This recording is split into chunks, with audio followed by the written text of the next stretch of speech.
What's going on, everybody? Welcome back to Talkin Sports with Jake. We got a lot to cover, as always. And managers of the year for MLB were named last night. In the American League, it was Terry Francona, who led the Cleveland Guardians to 90-plus wins, and they won the American League Central. They lose in the division series in 5 to the Yankees. They had 2-1 series lead, but couldn't quite close it out, but they had a really good year. We're not expected to be much of anything. Looked very mediocre going into the season. They're a team, of course, 2016 they were in the World Series. They lose to the Cubs. They had a couple of other successful seasons. They couldn't quite get the World Series ring, and they kind of, they did some salary cutting, and they were pretty much a fringe wildcard contender at best. And then 2021 wasn't great. They were very mediocre. Did not make the playoffs. It was the same this year, but had a very good year. Ended up winning the division. Played really well in the second half of the season. And they got the youngest team in the league. They got a good young squad. If they spend some money, they'll have a very bright future. Terry Francona did not manage most of the last 2 years because he had a lot of health problems, but he got his health in check, and he gave it a go this year, and he was manager of the year, and he says he wants to keep going after the success they had. I can't blame him. He's a great manager. He won 2 rings in Boston, did a great job there, and now he's done a great job in Cleveland. He was in the World Series 2016. He's been to the playoffs for pretty much every year for the most part. But he was manager of the year. Kudos to Terry Francona. In National League is Buck Showalter. Congratulations to Buck Showalter, manager of my favorite team in the New York Mets. He did a great job this year. Well deserved. Took a team that had not made the playoffs in 6 years, dealt with some injuries, and they won 101 games. Of course, it's a disappointing end. Losing the division to the Braves and then losing the wild card round to the Padres. At one point, they looked like a shot to go to the World Series. At least the NLCS, and they couldn't even get out of the wildcard round. They didn't even win their own division, but he did have a great year. Completely turned the team around, and they are heading in the right direction, especially if they make the right offseason moves. So kudos to Buck Showalter. He's your National League Manager of the Year. That is the 4th time he has won National League Manager of the Year. Only a select few have done that. I think he's the first guy to ever win it in 4 different decades. He won it in 1994, 2004. He won it sometime in 2010. I think it was 2014. Now 2022. So kudos to Buck Showalter. First manager ever to win Manager of the Year in 4 different decades. Kudos to him. We got some free agency moves going on. We had a big trade today. The Toronto Blue Jays trade Teoscar Hernandez, one of their outfielders, to the Seattle Mariners. Mariners give up a reliever, Eric Swanson, and then a pitching prospect. Really good move for Seattle. Took up a lot for a guy who was a really good player. Really flipped on the radars because Toronto's got so many young studs there. Vladdy, Bo Bichette, just go down the list. Teoscar Hernandez really flew under the radar. He's been a pretty consistent guy. Didn't have his best year this year. He battled some injury. He missed a few weeks from the Achilles injury earlier in the season. But he still had a decent year. He's out. I can give you 25, 30 home runs. Good outfielder.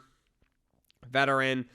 That's a nice bat to pick up for Seattle. That's interesting because Seattle, they got a lot of outfielders. Obviously, Julio Rodriguez just won Rookie of the Year. Then now you pick up Teoscar Hernandez. You got a bunch of guys. You got Mitch Hanger, a free agent. That probably means Hanger is going to be leaving. You still got Jared Kellner, who they're trying to see if he can reach the ceiling. He's been a disappointment so far. A highly touted prospect. They still got him in their system. So we'll see what they do with him. They got Jesse Winker, who didn't have a great year. Let's see if he can bounce back. They still got a bit of a clog outfield, but Hanger's probably gonna leave. Got Kyle Lewis, who was Rookie of the Year in 2020. He's had a lot of injuries his last 2 years. If he's healthy, he's a good player, more top prospect. But nice move for Seattle, a team that finally made it to the playoffs after a long drought this year. Anthony Rizzo re-signs with the Yankees, 2 years, $34 million, plus an option for a third. Real good value signing for the Yankees. Salary only hit about $225, but he had 32 home runs. He had over 75 ribbies. He's not quite the same elite. He won't win the Gold Glove anymore, but he's still a decent defender. Really good veteran leader. He won a ring in Chicago with the Cubs. A lot of playoff experience, a lot of playoff success. That's a really good signing. And also, Yankees obviously need money to pay Judge. They paid Rizzo $60 million last year. They pay him $17 million this year, so it's only $1 million difference. So it doesn't take away from their chances of signing Judge financial-wise. So a very good value signing for the Yankees to bring him back.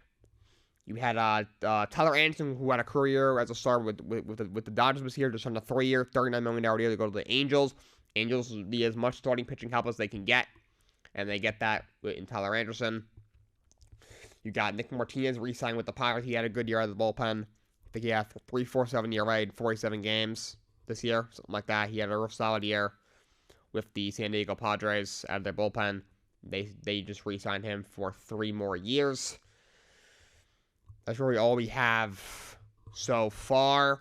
I'm sure some big names will start coming off the board in the next couple of weeks. You had two guys accept qualifying offers. Of the 14 guys who got qualifying offers, only 2 accepted. That was San Francisco Giants outfielder Jock Peterson accepted a qualifying offer. So he is back in San Francisco. And Martin Perez accepted a qualifying offer from the Texas Rangers. The qualifying offer this year is worth $19.8 million. So Jock Peterson and Martin Perez will each earn $19.85 million a year. Peterson, of course, had one of the best years of his career this year in San Francisco at the plate. And Martin Perez had a career year as a starting pitcher with the Texas Rangers. So they're both back with their clubs that they played with last year. I'm hearing Justin Verlander, who opted out, declined his player option. Supposedly he wants a contract similar to Max Scherzer. Scherzer got a contract with a 3-year deal worth around $130 million with the Mets last year. Supposedly he wants a deal like that. Supposedly the Mets are taking a long look at him. They are talking to DeGrom, but supposedly they are a little scared that the Texas Rangers are going to sign him. Texas really wants him. DeGrom is interested in going there. You know, the Mets are a little funny about paying him a tiny bit. I think it's because DeGrom might want a 4-year deal, and he's 34 years old, and he's had so many injuries these last 2 years. So they're a little funny. Texas might be a little less gun-shy when it comes to giving him a contract. So I think they're taking, in case DeGrom leaves, they might go after Verlander, who wants a big payday. And having Verlander and Scherzer at the top of your rotation is just as scary as having DeGrom and Scherzer. Those you could argue those are 3 of the top 5 pitchers in the game right now. You know, all 3 are future Hall of Famers. Scherzer's a shoe-in to be first ballot. Verlander, the same thing. DeGrom will probably be in the Hall of Fame one day as well. So, and obviously, you know, you got Chris Bassett declined a qualifying offer. Taijuan Walker is a free agent. So outside of Scherzer and Carlos Carrasco, who's $14 million team option they picked up, the Mets rotations and a little bit of shambles right now because the rest of them are all free agents. So we'll see where that goes. Moving on to hockey. Scores from last night: Canucks over the Sabres 5-4, Panthers over the Capitals 5-2, Devils over the Canadiens 5-1. The Devils have won 10 games in a row. They are 13-3. They've won 10 in a row. They got a lot of good young players on my team, led by Jack Hughes, of course. You got Dougie Hamilton is healthy. You know, Lindy Ruff, who was first couple years was a guy who didn't make a lot of sense when they hired him. It's a rebuilding team. They go to a guy who's more of an old school guy.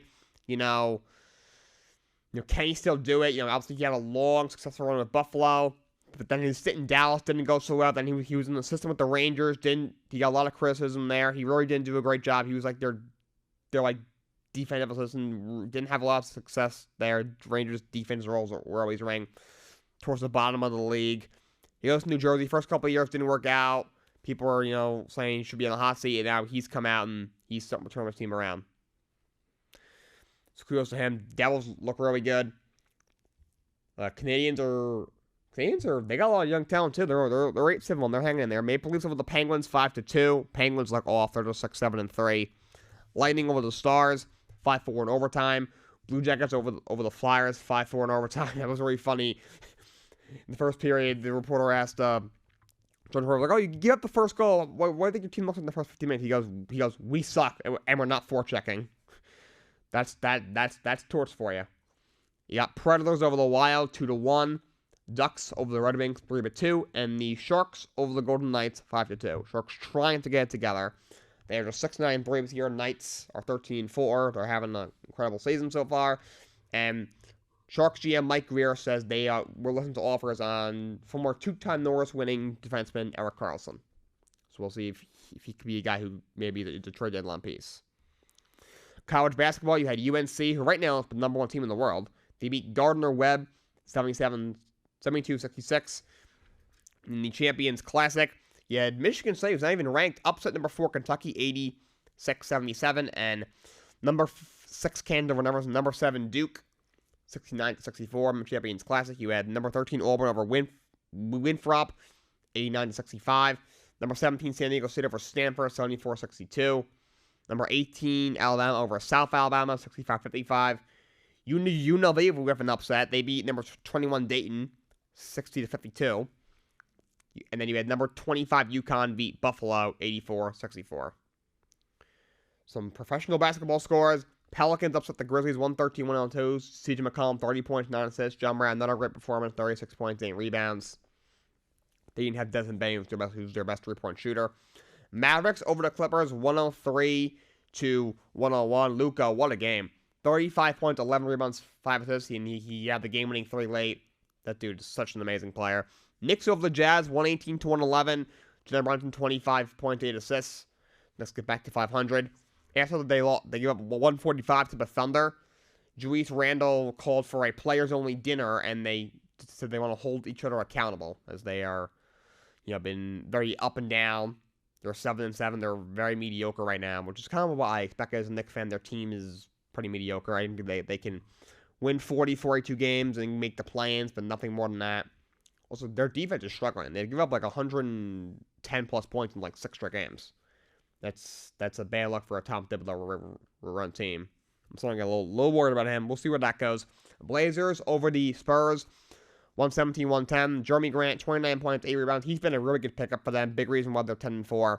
And Kings, and that's 153-121. The Kings dropped 153 points on the Nets. Terrence Davis, 31 points, 9 rebounds in that game. Obviously, Kyrie is still suspended. And you got Edmund Sumner as your starting point guard, and now Durant's running his mouth saying why he requested the trade.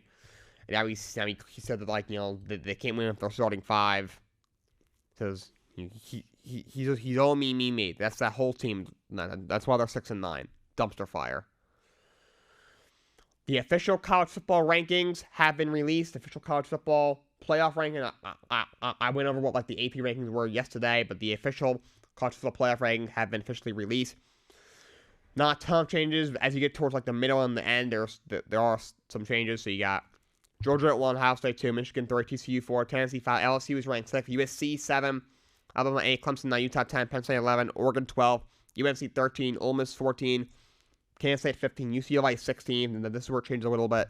Washington 17, Notre Dame 18, Florida State 19, UCF 20th, Tulane 21st, Oklahoma State 22nd, Oregon State 23rd, NC State 24th, and Cincinnati is 25th. It'll be interesting how the college football playoff turns out. I can't wait for a few years when they expand it to 12 teams, whatever it's going to be.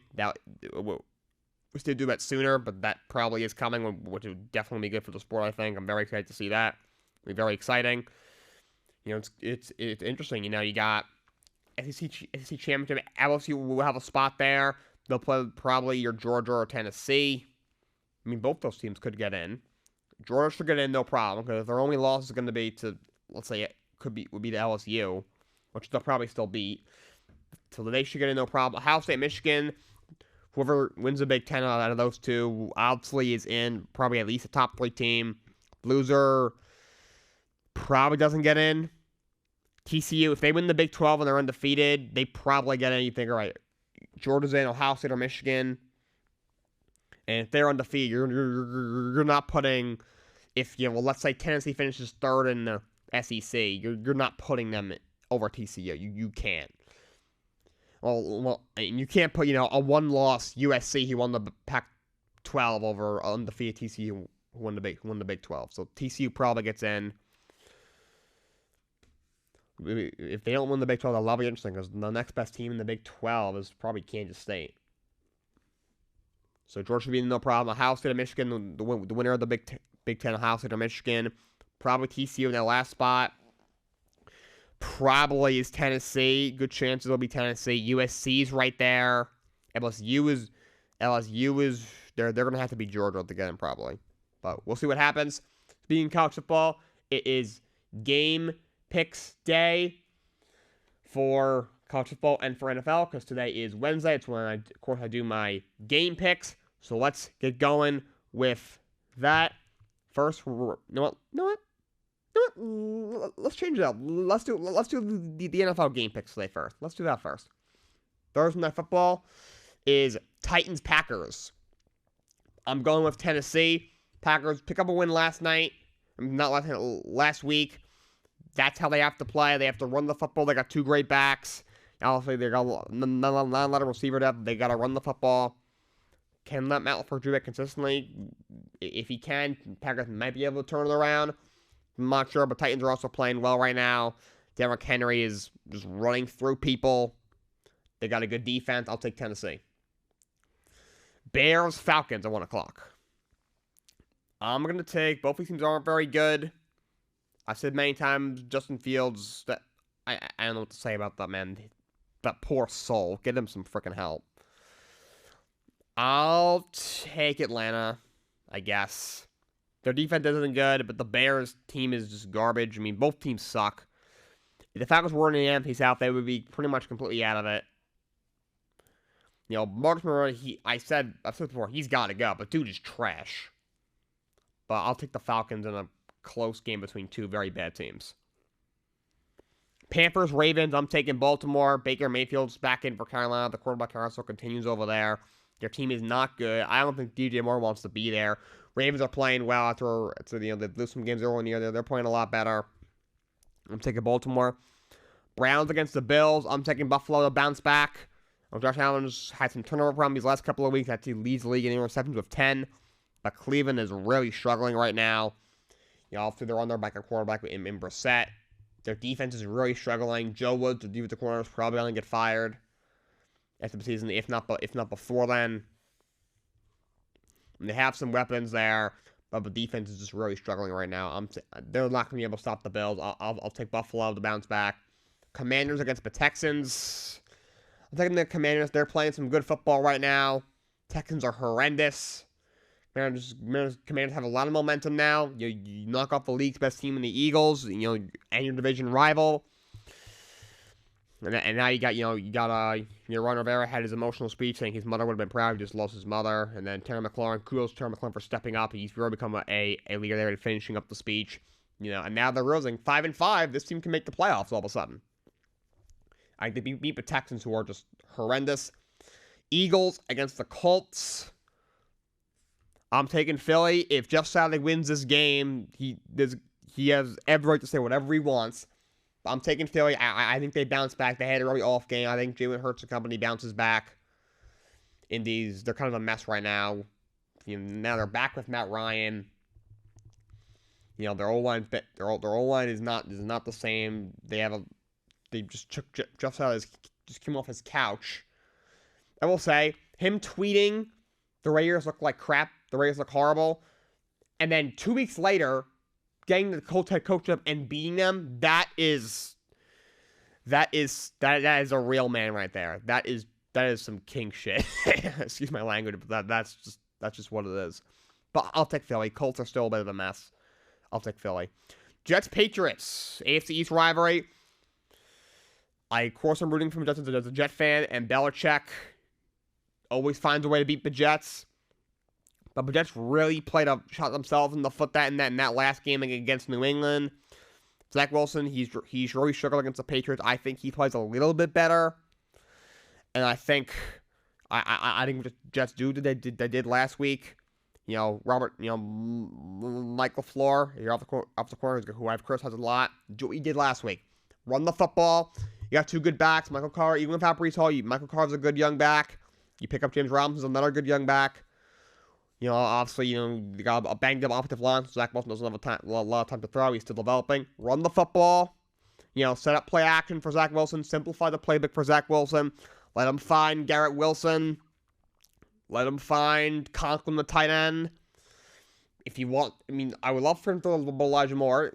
That is allowed. By Zach Wilson, you may throw the ball Elijah Moore. I don't know why I need an invitation for that, but please throw the ball to him, please.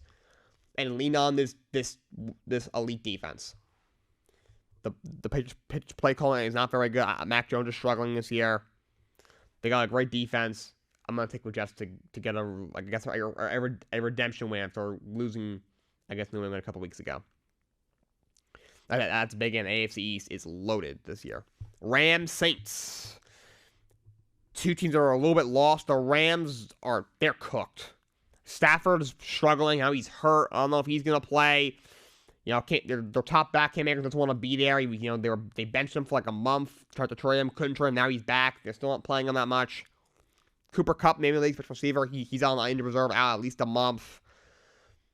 Saints also have a lot of injuries. They don't know who their quarterback is yet. Michael Thomas is done for the year. A lot of injuries on defense. Dennis Allen looks a little bit lost as their head coach. I'm going to actually take the Saints. The Rams now severed, can't throw the ball Cooper Kupp, and I don't think that's going to bode well. So I'll take the Saints. Lions against the Giants. Lions are playing a little better. Their offense, which first few weeks looked unstoppable, then it was struggling a bit, and then now they put up 31 against the Bears, but the Bears also suck. Their defense always playing a lot better, but Giants are playing some good football. Saquon Barkley is running all over people. The O-line is improved. Daniel Jones is still not worth the 6th pick, I don't think, but it's looked a lot better. They got a great defense. Daboll's doing a great job. The whole staff's doing a great job. Daboll's probably coach of the year. I'll take the Giants to win again. 405, Raiders-Broncos. Yikes, Raiders-Broncos. That's a game. Oh, my Lord. Both these teams are dumpster fires. I don't know who to pick on. Derek Carr is struggling this year. I don't know what's going on there. Their defense is horrendous. The O-line's not that good. McDaniels is lost in Denver. Hackett's lost. He can't call a play to save his life. Russ looks lost. They got a bunch of injuries. I'll take Denver, I guess. Both these teams suck. I'll take Denver's because they do have a really good defense. I think they'll shut down the Raiders' offense. Which should be possible when you have Devontae Adams and Josh Jacobs and Derek Carr, but it's McDaniels-led team. You never know. 425, Cowboys-Vikings. Really good game. Probably the game of the week. Dallas is 6-3. Had a tough loss to the Green Bay last week, blowing a 14-point lead in the fourth quarter, losing in overtime. Vikings 8-1 are rolling right now. Won 7 in a row. I'm going to take Minnesota. Dak Prescott can't play well against good teams. The Vikings offense is loaded. It's unfairly loaded. Kevin O'Connell's doing a great job. Dallas has a fantastic defense, but they gave up 31 to the Green Bay, whose offense looked a little bit lost this year. So I'll take Minnesota. 425 Bengals Steelers. It's a rivalry game, but the Steelers are straight trash. I'm taking the Bengals. Still no Jamar Chase, but they've looked a little bit better these past week or two. Last week they looked a little bit better. Joe Burrow is playing good football. He has no O-line there. Pittsburgh is lost. Kenny Pickett has looked terrible. Najee Harris, the shelves himself, no O-line. Defense is banged out, even though they have TJ Watt back. Still have a lot of injuries. So I'll take the Bengals. Sunday Night Football is Chiefs-Chargers. Big AFC West game, but Chargers have so many injuries. Still might be without their top 2 receivers. Herbert's playing hurt. Their O-line's banged up. They got injuries on defense. They got so many injuries. The Chiefs are just so much healthier, and Chiefs might be the league's best team right now. I'm taking the Chiefs. Monday Night Football, 49ers, Cardinals. I'm going with the Niners. Arizona, Kyler Murray. I'm not even sure if Kyler's going to play. They just cut, Benjamin, their top backer, running back, which didn't make a ton of sense. DeAndre Hopkins is that poor man, DeAndre Hopkins. Their defense isn't that good. I don't like Cliff Kingsbury as a coach. Niners have too many weapons, and their defense is playing really well right now. I'll take my Niners. Those are my NFL game picks. On to my college football picks. Number 21, Tulane against SMU. I'll take Tulane. They were able to win the last game. They were able to come back against Bowling Green. So I'll take them. We got number 20 UCF against Navy. Navy's not very good. I'll take UCF. Number 3 Michigan against Illinois. Big 10 match. I'll take Michigan. Ohio State and Michigan are just head and shoulders above everybody else, even Penn State in Big 10. Number 4 TCU against Baylor. I'll take TCU. Baylor's not very good this year. TCU looks like they should win the Big 12. Number 8 Alabama against Austin Peay. I don't even know how to say their name. Alabama definitely wins that game. Number 19 Florida State against Louisiana. I'll take Florida State. You got number 15 Kansas State against West Virginia. I'll take Kansas State. They're right now, I think, second in the Big 12, Kansas State, so they need these games. They pick up a win there. Number 20, Oregon State against Arizona State, who's 3-7. Don't even have a head coach. They fired Herm Edwards earlier in the year. I'll take Oregon State. Boston College against number 18 Notre Dame. I'll take Notre Dame.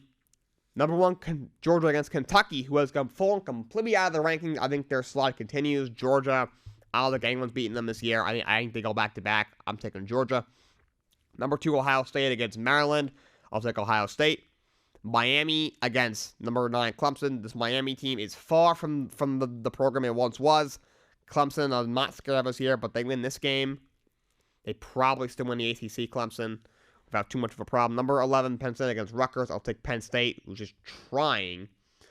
They're just praying that one of Ohio State, Michigan somehow loses a game and they're able to steal one from them, and maybe they get into the Big Ten Championship and try their luck. That's probably not going to happen. That's their best shot at this point.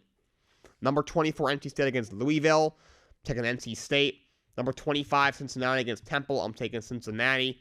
Georgia Tech against number 13, UNC. I'm taking UNC. If they keep rolling, they may have a shot to beat Clemson. You never know. They're only 4 rankings behind them. Number 5, Tennessee against South Carolina. I got Tennessee. Tennessee is just hoping they could just slide in that last spot in a week or two for the college football playoff right now. Number 14, Ole Miss against Arkansas. I'm taking Ole Miss. Number 22, Oklahoma State against Oklahoma.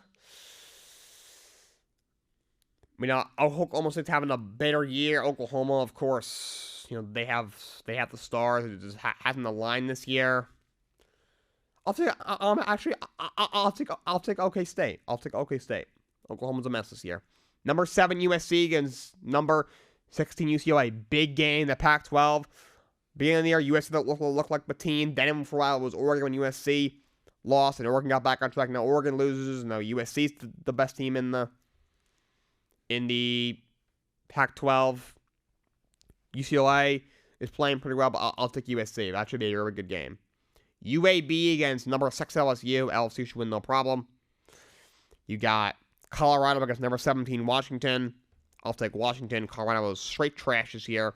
And number 10 Utah against number 12 Oregon. Huge game in the Pac-12. I'm going to take Oregon. I'll take Oregon in that one. Those are my football game picks. So let's talk about Monday Night Raw from WWE Monday Night Raw from Monday. Seth Rollins, he defeats Finn Balor to retain the United States Championship. But then Austin Theory attacked him after the match. Of course, him and Dolph Ziggler had an exchange backstage, and he beat the crap out of Ziggler in their match. He lost by disqualification, but he completely dismantled him.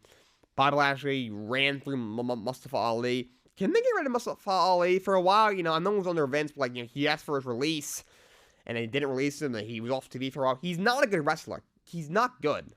He really is not that good. He's a serviceable mid-card at best. Get rid of him. He's not that good. I cannot stand him. I just think he's such a bad wrestler. You had Mia Yim beats Tamina. You had Chad Gable defeat Matt Riddle with a backslide. Thank you, as Chad Gable would say. The Miz confronted to try to, reshoot the Dexter Lumis story and tried to shed light on something. So now it looks like he's going to fight Dexter Lumis at War Games, Survivor Series War Game style, and if he loses, he has to pay Dexter Lumis all the money he owes him, and then Dexter Lumis gets a WWE contract. Yeah, Dominic Mysterio, of course, him and Damian Priest had a exchange with Shelton Benjamin. I didn't even realize still was in the company backstage, and Shelton Benjamin challenged Dominic Mysterio. Dominic won. And Io Sky, of course, is part of Damage Control. Should be Dana Brooke in a one-on-one match, and then Mia Yim came out. Now she was going to join Bianca's team. So obviously it's got to be 5-on-5. So right now we have Bianca's faction. Right now is Bianca Belair, Asuka, and Alexa Bliss. Of course, they've been together for a while. And now Mia Yim will be joining them. Damage Control is Bayley. Of course, Bayley, Io Sky, and Dakota Kai. And Rhea Ripley said that she wants to join their team. She can go after Mia Yim. So that's going to be interesting. That should be a great match. And Baron Corbin defeated Akira Tozawa. So they were playing cards backstage, and Akira Tozawa kind of pissed him off, and they had a match, and Baron Corbin won. All right, that's all I got for you guys today. Until next time, so long. Before I go, actually, I'm gonna take a little time off. You won't see me probably. I'm gonna take next week off because it's Thanksgiving. So have a great Thanksgiving. Until next time, so long, and have a great day.